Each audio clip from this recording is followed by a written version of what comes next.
So, former Union Finance Minister and a prominent lawyer, Mr. P. Chidambaram, has joined us today to discuss about the vaccine manufacturing and the distribution strategy and the way ahead for this country.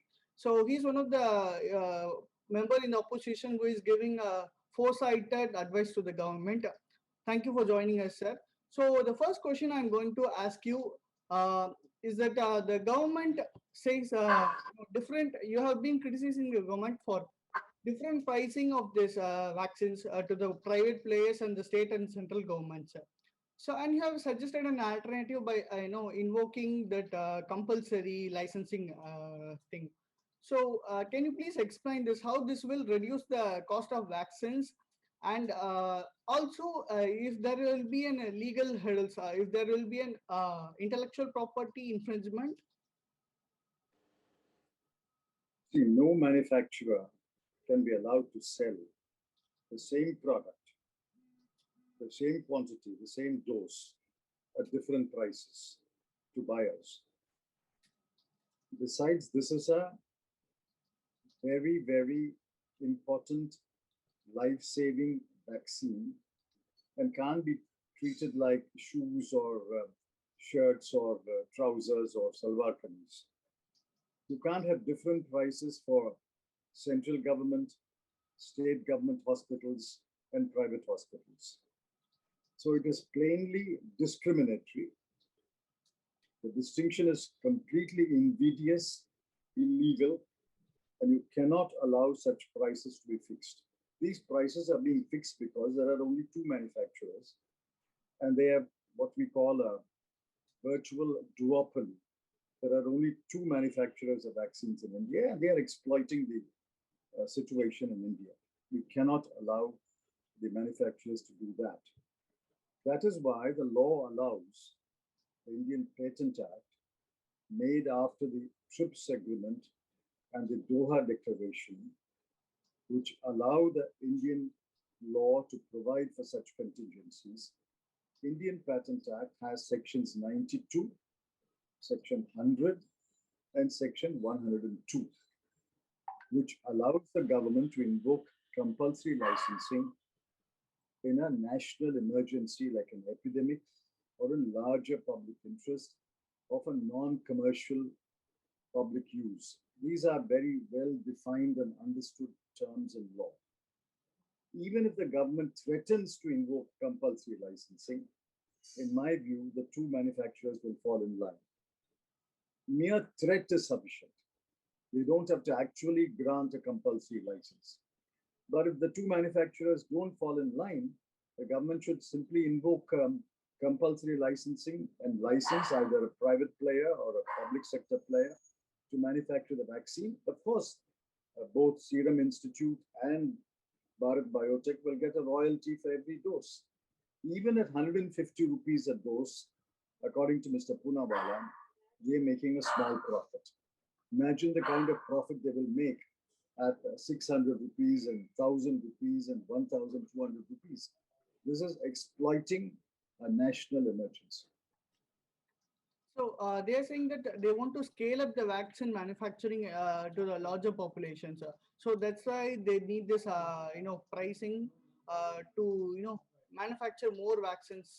So how do you see that argument?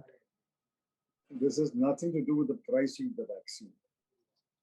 Serum's capacity is, I think, about 100 million a month, and Bharat Biotech's is 10 million a month.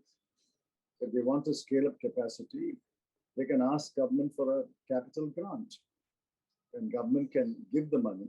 And Serum has asked for 3,000 crore, and I have said if the Congress was in government today, we would have immediately sanctioned the 3,000 crore and then sat down and negotiated with them, whether it will be equity or a term loan or a quasi-equity or a subordinate debt. We can discuss those things later, but the government should straight away give a grant.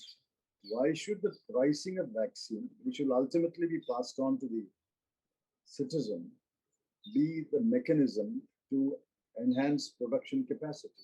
Okay. some of your allies from the CPI suggesting that the government should, manufacture vaccines from the PSUs all across the country, so that the vaccine prices will go down. So they say they have a huge capacity. The PSUs have a huge capacity. So do you agree with that? Capacity to manufacture a vaccine does not mean they have the technology to manufacture a coronavirus vaccine. This is a patented product. This is after months of research. They're the two patent holders in India today are Bharat Biotech and Serum. So how can the public sector vaccine company manufacture the vaccine without a license? That is why I say a compulsory license is the only way out. And I repeat, even a threat of a compulsory license will make the two manufacturers fall in line. So from May 1st, the government of India allows everybody from the age of 18 to get vaccinated. But the thing is that the government will not be doing this for free. It will be only done in the private hospitals. So they have to pay much higher amount, almost around 600 per dose. So many states are opting for universal free vaccination for adults for all above the age of 18. Many epidemiologists also suggest this will be the only move to curb the virus spread.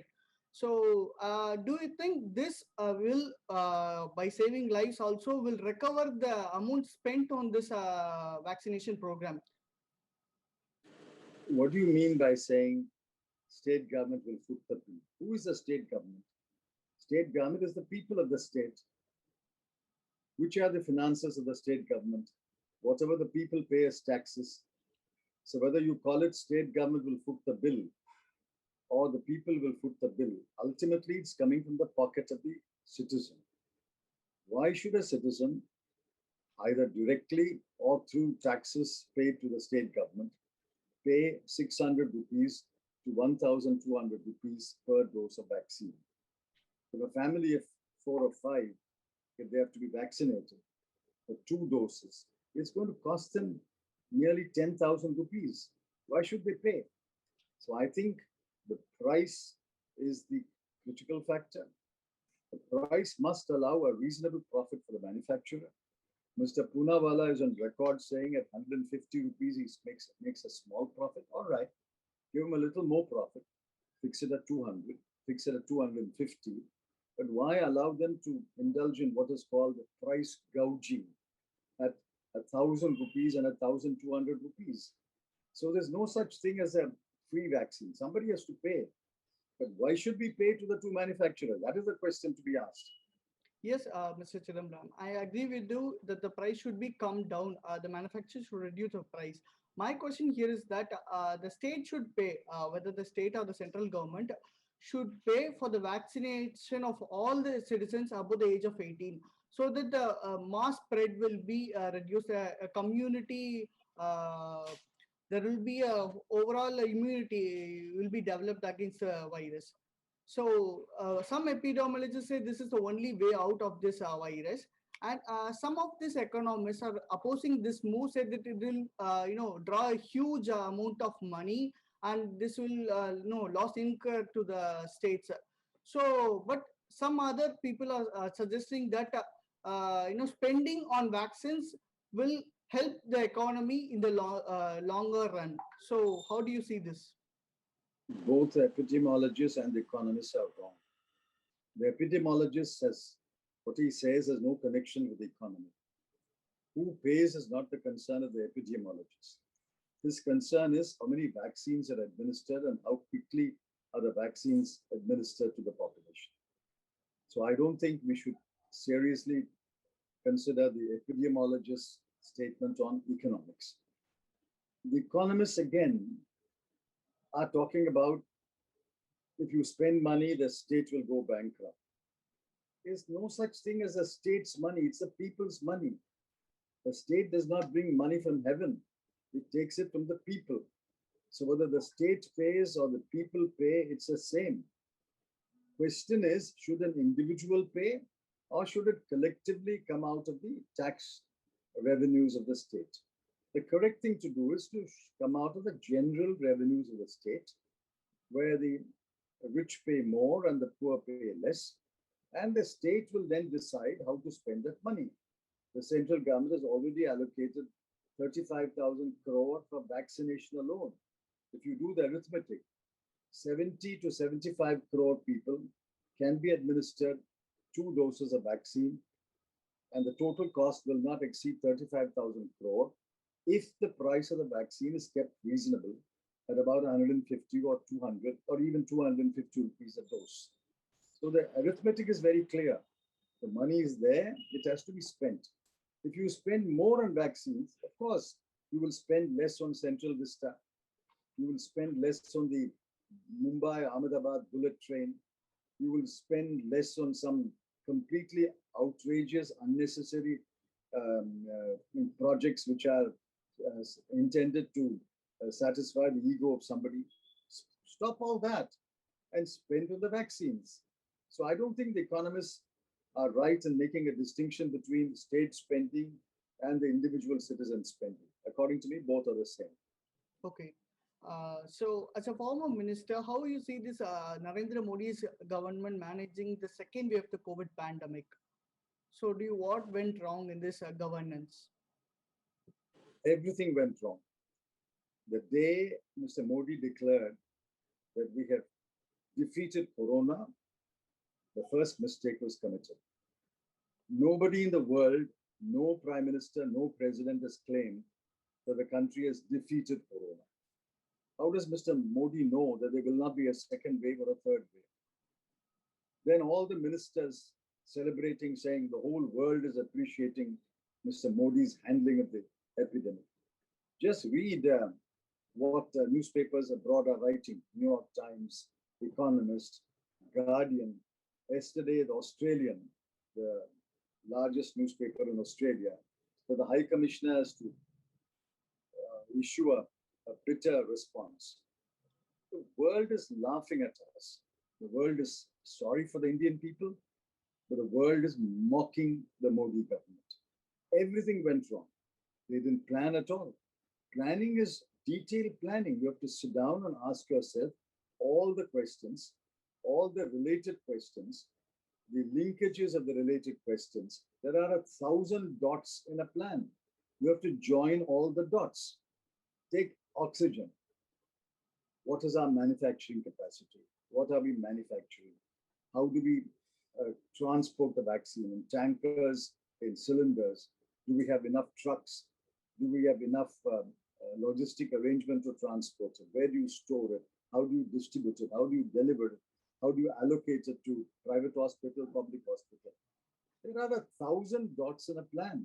If you don't know to join the dots, you are unfit for planning. And that is what the Modi government has proved.